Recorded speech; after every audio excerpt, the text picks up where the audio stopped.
प्रश्न 6 मध्यकालीन भारत में सूफीवाद के योगदान पर प्रकाश डालिए। उत्तर: सूफीवाद आत्माधिक भारत का सरल और सादा आंदोलन था जिसने तत्कालिक समाज पर गहरा प्रभाव उत्पन्न किया। सूफी संतों ने एकेश्वरवाद की शिक्षा दी और आत्माधिक जीवन जीने के लिए समाज को प्रेरणा किया। सूफी संतों ने समाज सुधार प्रयास किया और आम जनमानस को सामाजिक समरसता के साथ जीवन व्यतीत करने की प्रेरणा दी।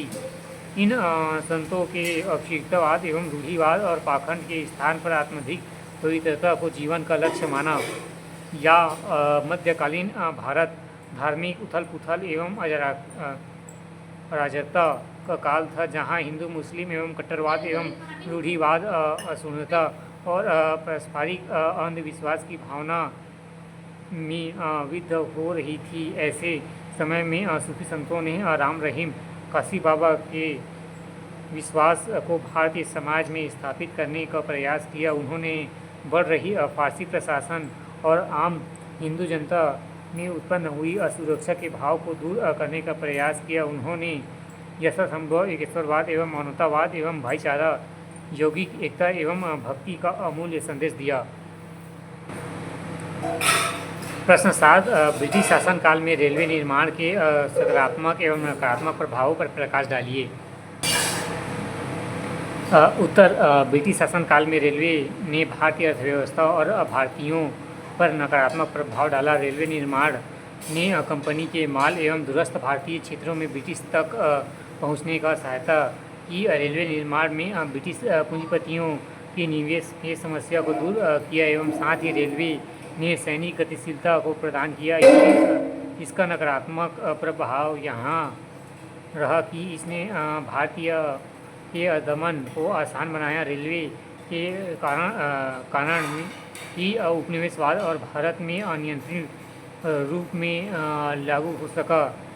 परंतु रेलवे के सकारात्मक प्रभाव यह रहा कि भारतीय नेता और विद्रोही भी अपनी गतिशीलता को बनाए रख सके। आज़ादी के बाद भारत में रेलवे महत्वपूर्ण यातायात का माध्यम बनकर उभरा। ब्रिटिश शासन काल में रेलवे निर्माण में भारत पर ब्रिटिश उपनिवेशवादी आर्थिक नीतियों को बलपूर्वक लागू कराने में सहायता की, जिसमें भारत की अत्यधिक आर्थिक दोहन एवं शोषण संभव हुआ। रेलवे ने नकारात्मक एवं सकारात्मक दोनों प्रभाव उत्पन्न किए, जो निम्न हैं।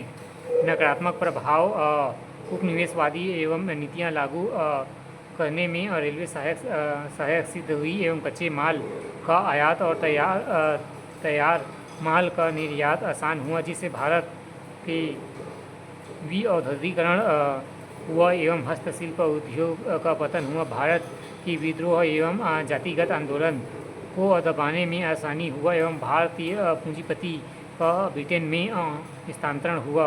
सकारात्मक प्रभाव: आंदोलनकारी गतिविधियों की गतिशीलता में वृद्धि हुई एवं स्वतंत्रता पश्चात रेलवे भारत की अमूल्य संपदा बन गई।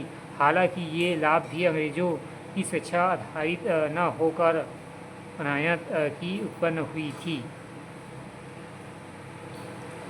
प्रश्न 7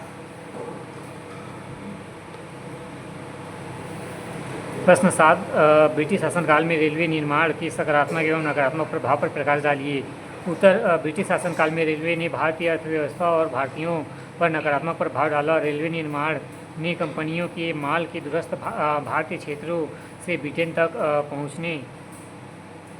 पहुंचने में सहायता की। रेलवे निर्माण में ब्रिटिश पूंजीपतियों के निवेश की समस्या को दूर किया। साथ ही रेलवे ने सैनिक गतिशीलता भी प्रदान किया। इसका नकारात्मक प्रभाव यह रहा कि इसने भारतीयों के दमन को आसान बनाया। रेलवे के कारण ही उपनिवेशवाद एवं भारत पर अनियंत्रित रूप से लागू हो सका।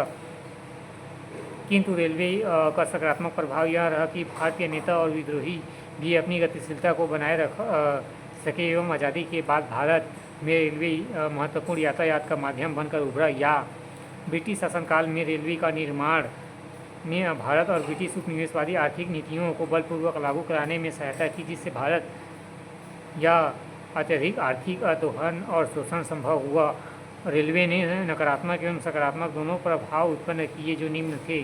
नकारात्मक प्रभाव: उपनिवेशवादी नीतियाँ लागू कराने में रेलवे असहायक सिद्ध हुई। कच्चे माल का आयात और तैयार माल का निर्माण आसान हुआ, जिससे भारत विद्युतीकरण हुआ और हस्तशिल्प एवं उद्योग का पतन हुआ। भारत के विद्रोहों और जातिगत आंदोलन को दबाने में आसानी हुई एवं भारतीय पूंजी का ब्रिटेन में स्थानांतरण हुआ। सकारात्मक प्रभाव: आंदोलनकारी गतिविधियों की गतिशीलता में वृद्धि हुई एवं स्वतंत्रता पश्चात रेलवे भारत की अमूल्य संपदा बन गई। हालांकि ये लाभ अंग्रेजों की स्वेच्छा आधारित न होकर अनायात की उत्पन्न हुई थी।